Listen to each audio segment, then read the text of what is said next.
Son mari lui servait du thé rouge chaque nuit, jusqu'au jour où elle découvrit que ce n'était pas du thé. Première partie.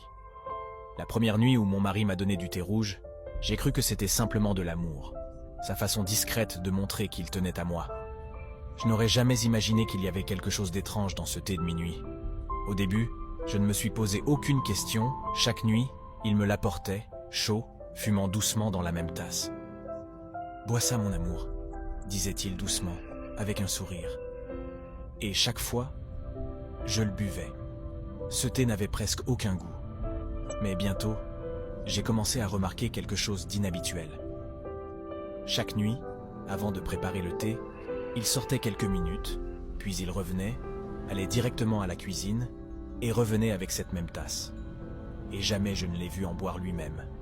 Un soir, après m'avoir servi, je lui ai demandé « Et toi ? Je ne t'ai jamais vu boire ce thé. » Il a souri. « J'ai déjà pris le mien. Celui-là est pour toi. » Je voulais répondre, mais il s'est penché, m'a embrassé le front et m'a murmuré « Je t'aime. » J'ai souri. « Moi aussi, je t'aime. » Mais cette nuit-là, je n'avais pas envie de le boire. Il l'a remarqué. Son expression a changé, presque inquiète. Il a ri un peu, m'a taquiné, et, d'une façon ou d'une autre, j'ai quand même fini par le boire. Les jours ont passé. La même routine. La même tasse, le même thé. Et chaque nuit, il sortait d'abord. Finalement, j'ai décidé de découvrir ce qui se cachait derrière tout ça.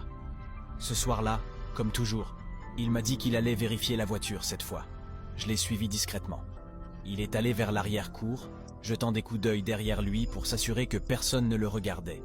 Puis il s'est penché derrière l'abri de jardin. Mon cœur battait à tout rompre. Je me suis avancé, retenant mon souffle. Je l'ai vu tendre la main en avant, comme s'il recevait quelque chose de quelqu'un. Je me suis penché, essayant de voir, mais il faisait trop sombre. Quelque chose n'allait pas. Un instant plus tard, il a commencé à se relever, et je suis rentré vite à l'intérieur, faisant semblant de regarder un film. Ma tête tournait. Avec qui parlait-il? Qu'avait-il reçu? Connaissais-je vraiment l'homme que j'avais épousé?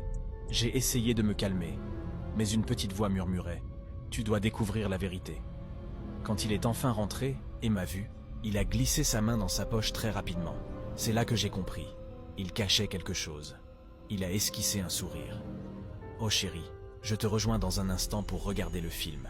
Il a l'air intéressant. » Je n'ai rien répondu, il est allé directement dans la cuisine. Quelques minutes plus tard, il est revenu avec la même tasse, le même thé rouge.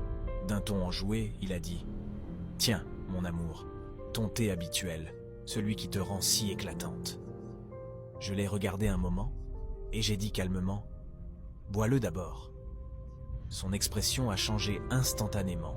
Il ne s'y attendait pas. Il a essayé de plaisanter. « Allons, celui-là est spécialement pour toi. » « Je m'en fiche, ai-je répondu fermement. « Je ne bois rien ce soir. Tu vas le boire. Tu dis que c'est bon pour le corps, alors prouve-le. » Silence. Il balbutia. « J'ai déjà bu le mien. »« Quand ?» ai-je répliqué sèchement. « Ne te moque pas de moi. Tu vas boire ce thé maintenant, et tu vas me montrer comment tu le prépares. » Il est resté figé, la tasse toujours en main. Aucun mot. Des gouttes de sueur ont commencé à apparaître sur son front.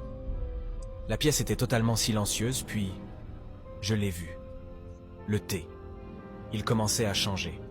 La couleur devenait plus foncée, plus épaisse, plus rouge. Il a regardé la tasse, puis moi, ses mains se sont mises à trembler. Lentement, il s'est tourné vers la fenêtre, comme s'il voyait quelque chose, ou quelqu'un, qui l'attendait dehors. Quand il s'est retourné vers moi, ses yeux étaient désespérés. Sa voix avait changé, plus basse, presque brisée. « S'il te plaît, » a-t-il murmuré, « bois-le. » Je n'ai rien répondu. Il a répété, plus doucement, presque en sanglotant, « S'il te plaît, juste cette fois. Ce n'est que du thé, rien de plus. » Sa voix s'est brisée. Il était à deux doigts de pleurer. Je suis resté sans voix. Je ne savais plus si je devais lui faire confiance ou m'enfuir.